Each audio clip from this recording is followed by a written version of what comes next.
Assalamualaikum, Bismillahirrahmanirrahim. Today's poem is poem number 11, first year. Poem number 11 है आज Layar. It's a very important poem. Layar means फुर्सत. ये first year की poem जो है वो बड़ी इंपॉर्टेंट है. तो पोइम शुरू करने से पहले हमें जो है वो पता होना चाहिए कि लेयर का मतलब क्या है.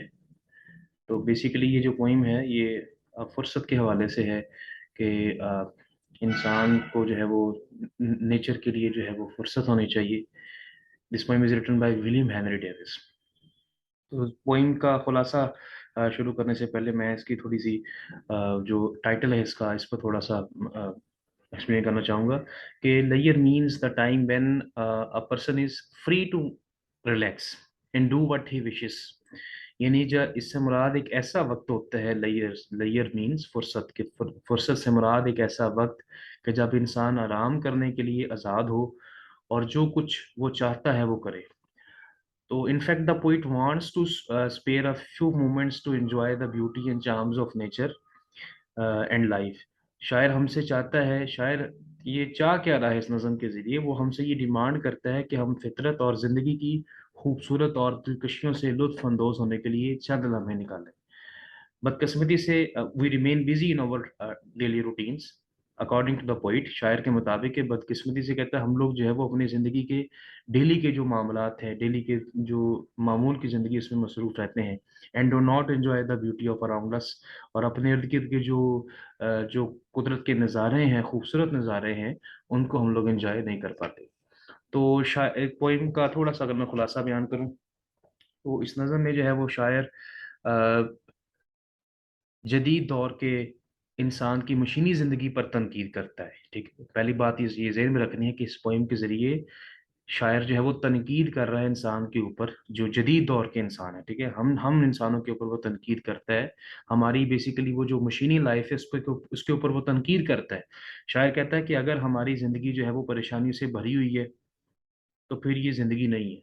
ठीक है, अगर हमारी ज़िंदगी में कोई किसी किस्म का कोई एन्जॉयमेंट नहीं है, परेशानियों से भरी हुई है, इसमें जस्ट हम लोग सुबह उठते हैं और शाम तक अपने कामों में मसरूफ़ रहते हैं, तो इट्स अ मैकेनिकल लाइफ़. तो ये एक हमारे लिए एक मशीनी ज़िंदगी है. ठीक है, इसका शायर कहता है हम हमारा इससे फिर कोई ताल्लुक नहीं है. तो इंसान ने दुनियावी चीज़ के हसूल के लिए अपने आप को कामों में इस कदर मसरूफ़ कर लिया है कि उसके पास इतना भी वक़्त नहीं है कि वो अपने इर्द-गिर्द फ़ितरत के हसीन जो है मनाज़िर हैं उसकी तरफ जो है वो रजू कर सके और उसकी खूबसूरती और हुस्न से जो है वो लुत्फ़ अंदोज़ हो सके. ठीक है। अब पोइम में शायर बेसिकली हमें 2-3 बातें बताएगा। मसलन वो हमें एग्ज़ाम्पल देता है, कहता है जी हमारे पास इतना भी वक़्त नहीं है कि रात के वक़्त जो सितारे आसमान पर खूबसूरत एक मंज़र पेश कर रहे होते हैं, लेकिन उसको भी देखने के लिए हमारे पास वक़्त नहीं है। और दिन के वक़्त सूरज की किरणें जो होती हैं, वो नदी के शफ़ाफ़ पानी में सितारों की तरह चमक रही होती हैं, लेकिन इस खूबसूरत मंज़र को भी देखने के लिए हमारे पास टाइम नहीं है। तो शायर अफ़सोस से इस बात को बयान करता है कि इंसान से अच्छा तो जानवर है, जो कम अज़ कम फ़ितरत के हसीन नज़ारों से जो है वो लुत्फ़-अंदोज़ होते हैं, ठीक है? तो यहाँ पर जो है वो हमें इस किस्म की जो है वो शायर जो है वो क्रिटिसाइज़ करता है कि इंसान के पास किसी भी जो है वो कुदरत के नज़ारे को देखने के लिए टाइम नहीं है।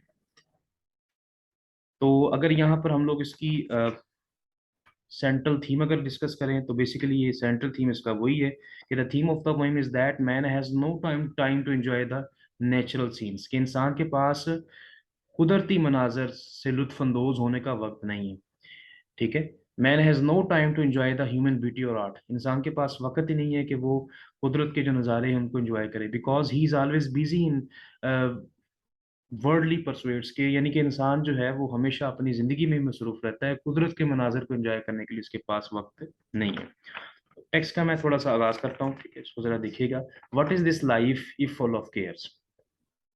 What is this life if full of care? यहाँ पे केयर से मुराद परेशानी है, ठीक है? शायर हमें कहता है ये ज़िंदगी क्या है अगर ये परेशानियों से भरपूर है, ठीक है? वो शायर हमसे सवाल पूछता है कि हमसे कह रहा है, कहता है ये क्या ज़िंदगी है अगर ये परेशानियों से भरी हुई है? We have no time to stand and stare. कहता है हमारे पास रुकने का और कुदरत के नज़ारों को देखने का भी वक़्त नहीं है. स्टेयर मीन्स किसी चीज़ को घूरना, गौर के देखना. ठीक है? तो शायर कहता है हमारे पास वक़्त ही नहीं है रुकने का और किसी चीज़ को गौरने का, देखना है। कहता है अगर हम लोग ऐसी ज़िंदगी गुज़ार रहे हैं, तो ये किस किस्म की ज़िंदगी है? फुल ऑफ केयर, तो इसका मतलब ये परेशानी से भरी हुई है। No time to stand beneath the book. हमारे पास कहता है दरख्तों की जो टहनियां हैं, मीन्स के दरख्तों के साय में खड़े होने का भी वक्त नहीं है। बीनीथ का मतलब होता है नीचे, वो से मुराद शाख है, वो मीन्स शाखें, और बीनीच अंडर। कहता हमारे पास वक्त नहीं है कि हम लोग दरख्त के साय के नीचे खड़े हो सकें। And stare as long as sheep और काउस। और हमारे पास कहता है इतना भी वक्त नहीं है कि जितनी देर भेड़ें और गाय वगैरह जो है वो देखती हैं। ठीक है, यानी यहाँ पे हमें इनडायरेक्टली वो हमारे ऊपर तनकीद कर रहा है, कहता हम हमसे तो अच्छे जानवर ही हैं। ठीक है, जो कम अज कम हमसे ज्यादा जो है वो दरख्तों के नीचे खड़े हो जाते हैं और गौर व फिक्र करते हैं। ठीक है, तो इन दो लाइनों को मैं अगेन रिपीट करता हूँ। No time to stand stand beneath the book. हमारे पास दरख्तों की टहनियों के नीचे, दरख्तों के साय में खड़े होने का भी वक्त नहीं है। And stare as long as sheep और काउस। जितना वो देर जो है वो गाय भैंस जो है वो घूरती हैं, उतना हमारे पास वक्त ही नहीं है। No time to see in broad daylight. हमारे पास इतना वक्त नहीं है कि हम दिन की रोशनी में देखें। ठीक है, हमारे पास इतना भी वक्त नहीं है कि हम दिन की रोशनी में देखें। क्या देखें? Streams full of stars like skies at night. इन सितारों भरी नदी को, जो रात के वक्त आसमान भरे आसमान की तरह दिखाई देती है। मीन्स वही बात कि दिन में सूरज की किरणें जो हैं वो नदी के पानी के ऊपर जो है वो सितारों की तरह चमकती हैं। तो कहता हमारे पास वक्त नहीं है कि उस खूबसूरत मंजर को जो है हम लोग देख सके, और ना ही कहता हमारे पास वक्त है कि जो रात के वक्त सितारे आसमान पर चमकते हैं उनको हम लोग गौर से देख सकें। यहाँ पे स्ट्रीम से मुराद नदी है, दरिया कह लें आप, नदी नाला। ठीक है, river. No time to turn at beauty's glance. हमारे पास कहता वक्त नहीं है कि हम किसी खूबसूरत लड़की को नजर भर कर देख सकें। ठीक है जी, ब्यूटीज ग्लांस। ठीक है, ग्लांस मीन्स झलक, ग्लांस मीन्स झलक, ग्लिम्स। नहीं, कहता हमारे पास वक्त नहीं है कि हम किसी खूबसूरत दोशीजा को, खूबसूरत लड़की को नजर भर कर देख सकें। And watch her feet how they dance. हमारे पास इतना भी वक्त नहीं है कि हम उसके कदमों को देख सकें कि वो किस तरह से रक्स करती है, किस तरह से नाचती है। No time to wait till her mouth can enrich that smile her eyes began. ठीक है जी, हमारे पास इंतजार करने के लिए इतना वक्त नहीं है कि किसी हसीन, खूबसूरत और लड़की के लब इस मुस्कुराहट से खिल उठें जिसका आगाज उसकी आंखों ने किया था। मीन्स ये कहता कि हमारे पास इतना भी वक्त नहीं है कि हम उसकी उस मुस्कुराहट को देख सकें जो मुस्कुराहट उसकी आंखों से शुरू हुई और पूरे चेहरे पर फैल गई। इस मुस्कुराहट को देखने के लिए भी कहता हमारे पास वक्त नहीं है। A lie a poor life this if full of care. तो कहता अगर हम ये लोग इस तरह की हम लोग कहता जिंदगी गुजार रहे हैं, अब ये इंतहाई कहता एक खस्ता हाल जिंदगी है, अगर इसमें परेशानियां ही परेशानी है। We have no time to stand and stare. हमारे पास कहता इतना भी वक्त नहीं है कि हम ठहर कर जो है वो कुदरत के नज़ारों से लुत्फानंदोज हो सकें। तो यहाँ पर नेचर के जो जो वो चाह रहा है ना, इसने एग्जाम्पल्स दे दी हमें। अगर हम गौर करें तो हमें यहाँ पे तीन चार उसने पॉइंट्स दिए।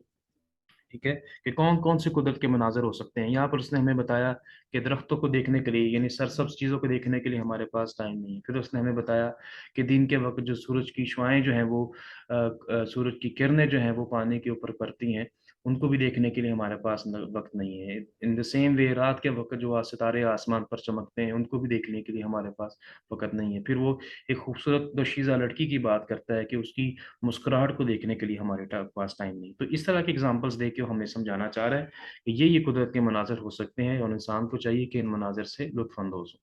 तो ये पॉइंट उम्मीद है कि आप लोगों को समझ आई होगी। इसको ज़रा जो है वो तैयार कीजिएगा अच्छे से जी। थैंक यू जी, अल्लाह हाफ़िज़।